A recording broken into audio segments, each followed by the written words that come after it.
इंसान शायद मुझे भुला चुका है। मैं आदि से अंत तक उसके साथ रहने के लिए रचा गया था, पर अब शायद यह बदल रहा है। अब मानव मेरा अधिक उपयोग नहीं करता और भीतर से व्याकुल नजर आता है। उसका चिंतन भी अब पहले जैसा नहीं रहा।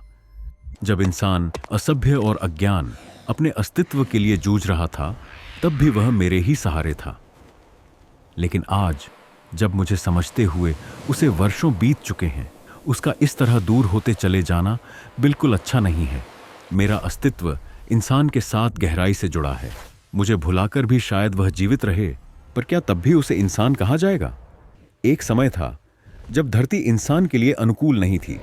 कई गुना अधिक शक्तिशाली और हिंसक प्राणी यहां विचरण करते थे। क्या उनके बीच इंसान का टिक पाना असंभव था? शायद नहीं।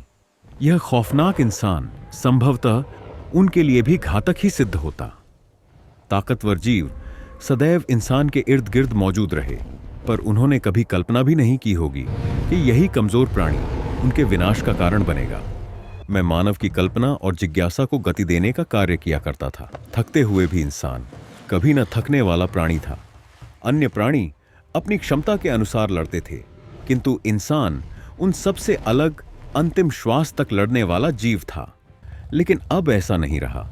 इंसान बदल चुका है। उसने अपनी क्षमता को शायद पूरी तरह निचोड़ लिया है। अब मानव की क्षमता ही उससे प्रश्न करने लगी है। वह स्वयं से भयभीत होने लगा है। वह अपनी पहचान खोता जा रहा है। कभी मरे हुए पशुओं को खाकर जीवित रहने वाला वह कायर आदिमानव आज के इंसान से कहीं अधिक सशक्त प्रतीत होता है। खैर, वह भय ही था जिसने जिज्ञासा के साथ मिलकर इंसान को सभ्यता की ओर अग्रसर किया। इस यात्रा में मनुष्य ने अनेक बातें प्राकृतिक रूप से सीखी, पर यह मार्ग सरल न होकर काफी उतार चढ़ाव भरा था। प्रकृति केवल इंसान के दृष्टिकोण से निर्मित नहीं थी, पर मानव ने शिकायत की बजाय अपने आप को मजबूत करना शुरू किया। प्रकृति को बिल्कुल भी आभास नहीं था कि एक दिन यही दुर्बल सा इंसान उसे अपनी इच्छानुसार ढालने लगेगा। इंसानी वंश के ही कुछ अन्य प्राणी जीवन की इस दौड़ में पीछे छूट गए और सदा के लिए विलुप्त हो गए, किंतु हम बहुत पहले ही अपना भाग्य स्वयं लिखने का निश्चय कर चुके थे। जीने की हमारी लालसा अन्य प्राणियों से कई गुना अधिक थी। प्रकृति को अपना पहला चुनौतीकर्ता मिल चुका था, एक ऐसा जीव जो अपने अस्तित्व के लिए सब कुछ दांव पर लगाने को तत्पर था। वह समय धीमा था। इसी से मानव ने सब्र का महत्व समझा और सभ्यता की राह पर अपने कदम रखे। विकास टकराव को आमंत्रित अवश्य करता है। मानव आपस में हथियारों से लड़ने लगे। कुछ हद तक यह संघर्ष आवश्यक भी था। भय ने ही इंसान को सामंजस्य बनाकर जीना सिखाया। साथ मिलकर रहने से ही मानव सभ्यता की नींव रखी गई। सभ्यता की शुरुआत के साथ मानव विकास को भी गति मिली। वह तीव्रता से प्रकृति और उसके रहस्यों को समझने लगा। नई वस्तुओं के प्रति जिज्ञासा मानव का प्रमुख गुण रही है।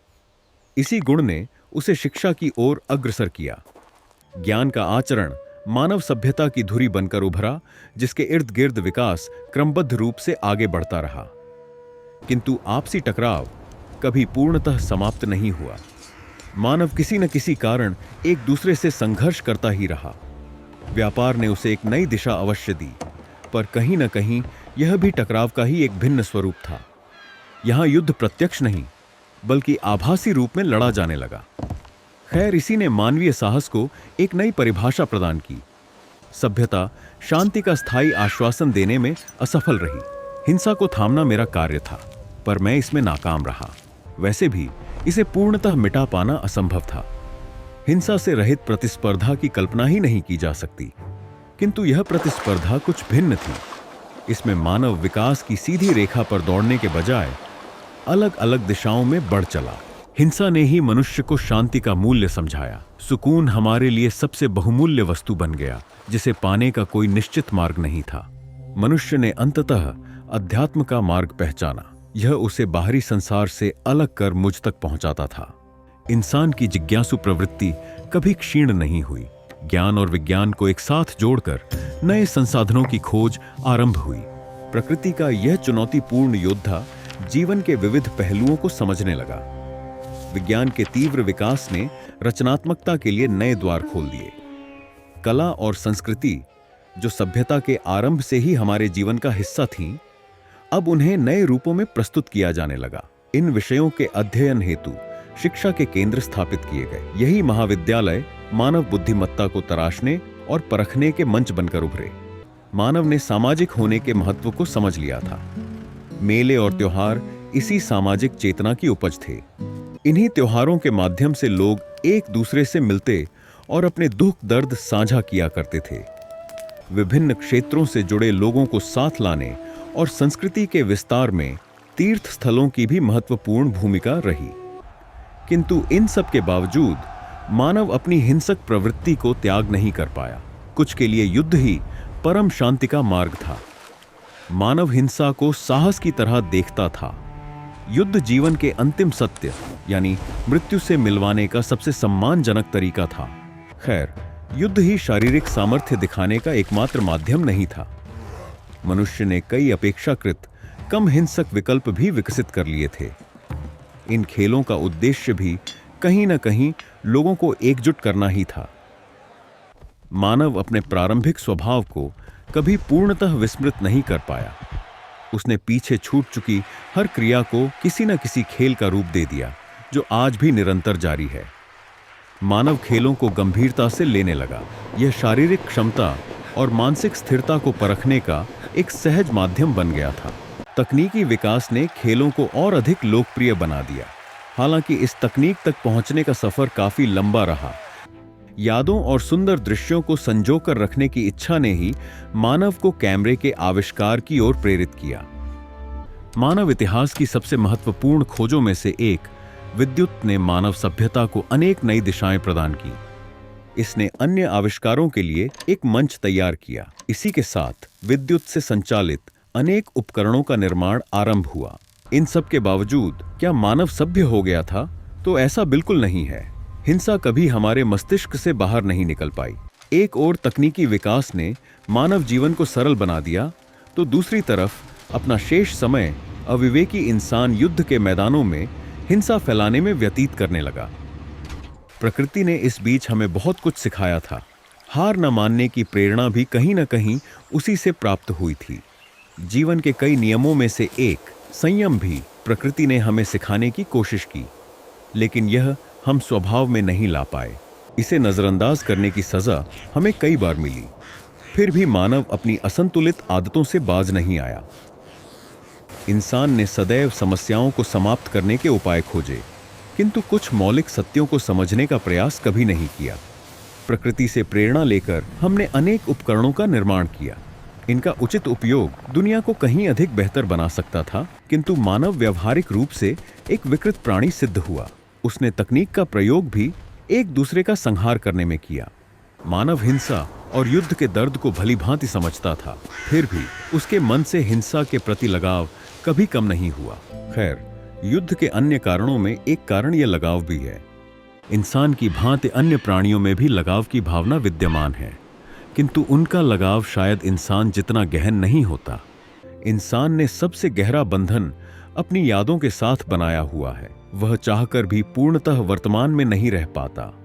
कुछ हद तक इसके लिए मैं भी उत्तरदायी हूं। मेरी उपस्थिति ने ही इंसान को इतना भावनात्मक बनाया है।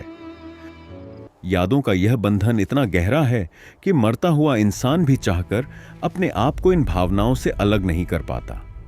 मित्रता और एकता का मूल्य भी इंसान ने प्रकृति से ही सीखा। इसका महत्व हमारे जीवन में आज भी झलकता है।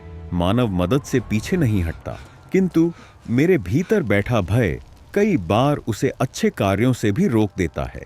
मैं इंसान का अंतर्मन हूं। मेरा चेतन मन के साथ हमेशा से एक संघर्ष रहा है और अब यह जंग में हार रहा हूं। इंसान अब अत्याधुनिक हो चुका है। स्वचालित दुनिया के प्रभाव ने मनुष्य को आलसी और आंशिक रूप से नासमझ बना दिया है। अब मानव खुद से हारा हुआ प्रतीत होता है। दुनिया विकसित हो रही है, किंतु मनुष्य इस तीव्रता में कहीं खो सा गया है। हर क्रिया को खेल में बदलने वाला इंसान अब स्वयं एक खेल बनकर रह गया है। उसको यह आभासी दुनिया वास्तविकता से कहीं अधिक आकर्षक नजर आती है। इसका दोषी और कोई नहीं बल्कि स्वयं इंसान है। प्रकृति ने उसे कई बार सावधान किया, पर उसने चेतावनी को कभी नहीं माना। संसाधनों का उपयोग और विकास की दिशा संपूर्ण प्राणी जगत के लाभ के लिए होनी चाहिए थी, किंतु ऐसा नहीं हुआ। इस धरती ने इंसान को बहुत कुछ दिया, पर बदले में इंसान सिवाय तबाही के और कुछ भी नहीं दे पाया। इस दुनिया को बेहतर बनाने की बजाय हमने वैकल्पिक रास्ते खोजने की कोशिश की। खैर, इससे बेहतर की उम्मीद भी नहीं थी। आगे बढ़ते रहने में कोई बुराई नहीं थी, किंतु इसकी गति को समझना और नियंत्रित करना अत्यंत आवश्यक था। मानव हमेशा से समझदार नहीं था। उसकी चिंतनशीलता और सब कुछ सीख लेने की अद्भुत क्षमता ने ही उसे इतना महान बनाया। प्रारंभिक दौर में मशीनों को इंसानी गुण सिखाना समय की आवश्यकता थी, पर अब यह एक अनिवार्य मजबूरी बनकर रह गई है। प्राणियों में सबसे प्रबल और सक्षम यह मानव मस्तिष्क इस तीव्र स्वचालित दुनिया में स्वयं को धीमा अनुभव करने लगा है। इस तीव्रता के साथ कदम से कदम मिलाकर चलना आर्टिफिशियल इंटेलिजेंस के बिना अब संभव नहीं रहा। इंसान पीछे छूटता जा रहा है। धरती का सबसे शक्तिशाली योद्धा अब हार मानने लगा है। वह समय को दोष देते हुए शांति की तलाश में बचकर भाग रहा है, किंतु इस स्थिति का उत्तरदायी स्वयं वही है। समय ने हमें अनेक अवसर दिए थे, किंतु उन्हें हिंसा और तबाही की ओर ले जाने का कार्य हमेशा मानव ने स्वयं किया। जब भी ऊर्जा का नया स्वरूप प्राप्त हुआ, हमने उन्नति की ओर बढ़ने की बजाय उसका उपयोग विनाशकारी हथियार बनाने में ही किया। ऊर्जा से होने वाली बर्बादी और विनाश का आकलन ही मानव का असल स्वभाव था। हमने प्रकृति से अनेक बातें सीखी, किंतु मानव सभ्यता हमेशा हिंसा के साथ कदम से कदम मिलाकर चलती रही। विकास के बदले में शांति हमारा पसंदीदा सौदा बन गया। यह बेलगाम महत्वाकांक्षा ही थी जिसने सदैव विनाश को प्राथमिकता दी, अन्यथा यह गंभीर परिस्थिति कभी उत्पन्न ही नहीं होती। अब आधुनिक इंसान ने वास्तविकता से भागने की कोशिश में एक नया मार्ग खोज लिया है। यह शायद उसका अंतिम खेल है, जिसमें वह स्वयं के साथ खेल रहा है। आभासी दुनिया में खोया हुआ इंसान वे सभी कार्य करने का प्रयास कर रहा है जो असली जीवन में असंभव प्रतीत होते हैं। शांति और सुकून अब काफी पीछे छूट चुके हैं, फिर भी यह भटका हुआ मानव आज भी उन्हें खोजने में लगा है। उसे अब वह दौर याद आ रहा है जब सुकून इतना दुर्लभ नहीं था। उस वक्त की यादें भी अब धुंधली होती जा रही हैं। खैर, मैं कुछ भी नहीं भूला हूं। मुझे अब भी याद है वह मानव चरित्र जो प्रकृति के समक्ष चुनौती पेश करता था। जब भाग दौड़ कम और मेल जोल का भाव अधिक था, वह व्यवहारिकता अब धीरे धीरे लुप्त होती जा रही है। वे त्योहार जो कभी सामूहिक रूप से मनाए जाते थे, उन सामाजिक त्योहारों को अब इंसान अकेला मनाने लगा है। वे मेले जो कभी मिलन और संगठित उत्सव का माध्यम थे, अब केवल व्यापार का साधन बनकर रह गए हैं। वह समय नहीं रहा जब इंसान मुझसे हर क्षण परामर्श लिया करता था। वह इस अवचेतन मन के महत्व को भली भांति समझता था। अब मशीनों से भरी इस दुनिया ने मुझे भयभीत कर दिया है। इनके साथ सामंजस्य बिठाना अब मेरे लिए आसान नहीं रहा। काश हमने हथियारों की कब्र पर निर्मित इस दुनिया के बजाय एक शांति प्रिय और समृद्धिपूर्ण दुनिया का निर्माण किया होता। मैं आज भी मध्य समुद्र में चिंता रहित यात्री की मानसिक शांति महसूस कर सकता हूँ, जो अब दुर्लभ और क्षणभंगुर हो चुकी है। सुकून की तलाश में इस आधुनिक मनुष्य ने कुछ ऐसे मार्ग खोज निकाले हैं जो मुझे गर्त में धकेल रहे हैं। खैर, शांति पाना इतना कठिन भी नहीं है। मनुष्य को केवल इस आभासी दुनिया से बाहर निकलकर सजीव अनुभव में जीने की आवश्यकता है। मनुष्य आज भी प्रार्थना की भावना से पूर्णतः दूर नहीं हुआ है। सद्भाव अब भी आंशिक रूप से ही सही पर मौजूद है। मृत्यु हमेशा की तरह आज भी अंतिम सत्य है। यही सत्य मानव को उसका असली स्वरूप महसूस कराता है। हमें आवश्यकता है उस अतीत को याद करने की जब हमने संघर्ष के बल पर सब कुछ हासिल किया था। धन के लोभ को त्याग कर संयम को समझना अत्यंत आवश्यक है, क्योंकि यही धन समय की गति को इतना तीव्र कर देता है। मशीनें अपना कार्य कर रही हैं और करती रहेंगी, पर उनका विकास मानवीय विकास का मार्ग अवरुद्ध न करे। अंधेरे की आभासी दुनिया में खोया हुआ मनुष्य अपने शरीर के साथ साथ मन को भी बंदी बना लेता है। उन्नति के शिखर पर पहुंचने के लिए मानव को जरूरत है कि वह मुझे यानी अपने अंतर्मन को कुछ आजादी दे। सुकून केवल त्याग में नहीं है, किंतु त्याग के लिए सुकून परम आवश्यक है। मनुष्य को आवश्यकता है कि वह मित्रता और संबंधों के मूल्य को एक बार फिर समझने का प्रयास करे। यादों से लगाव अत्यंत आवश्यक है। खैर, वर्तमान में यह सब काफी कठिन प्रतीत होता है, क्योंकि अहंकारी मनुष्य कभी सही दिशा की ओर स्थिरता से नहीं बढ़ सकता।